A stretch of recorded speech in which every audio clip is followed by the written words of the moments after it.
తాజా 30 అన్నమయ్య సినిమాలో నాగార్జున మరదలుగా నటించిన కస్తూరి గుర్తుందా? ఎప్పుడో 1991లో ఈమె కెరీర్ మొదలైంది.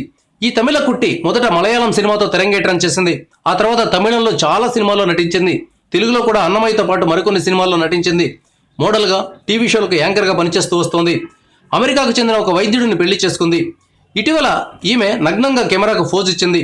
ఎందుకు ఇలా చేసింది అంటే, చిన్నపిల్లల్లో వచ్చే లుకేమియా వ్యాధిపై జనంలో అవగాహన పెంచేందుకు టాప్లెస్ గా ఫోటోలు దిగింది. లుకేమియా, బ్లడ్ క్యాన్సర్ లాంటివి రాకుండా ఉండాలంటే చంటి పిల్లలకు తల్లిపాలు తప్పనిసరిగా ఇవ్వాలనే సందేశాన్ని ఇవ్వడానికి కస్తూరి డేరింగ్ ఫోటోలు దిగింది. ఈ కస్తూరి స్కూల్ దశ నుంచి బాగా యాక్టివ్ గా ఉండేది. ఆల్రౌండర్ గా రాణించేది. చదువులో గోల్డ్ మెడల్ సాధించింది. పాటల పోటీల్లో ప్రైజులు కొట్టింది. నేషనల్ క్యాడెట్ కార్ప్స్ లో యాక్టివ్ గా ఉండేది. మాస్టర్ మైండ్ ఇండియా అనే ప్రోగ్రామ్ క్విజ్ మాస్టర్ గా వ్యవహరించింది. ఇంత టాలెంట్ ఉండటం వల్లే కాబోలు ఈ రోజున తల్లిపాల ప్రాధాన్యాన్ని జనం గుర్తించేలా చేయడానికి సాహసోపేతంగా నగ్నంగా ఫోటోలకు పోజిచ్చింది.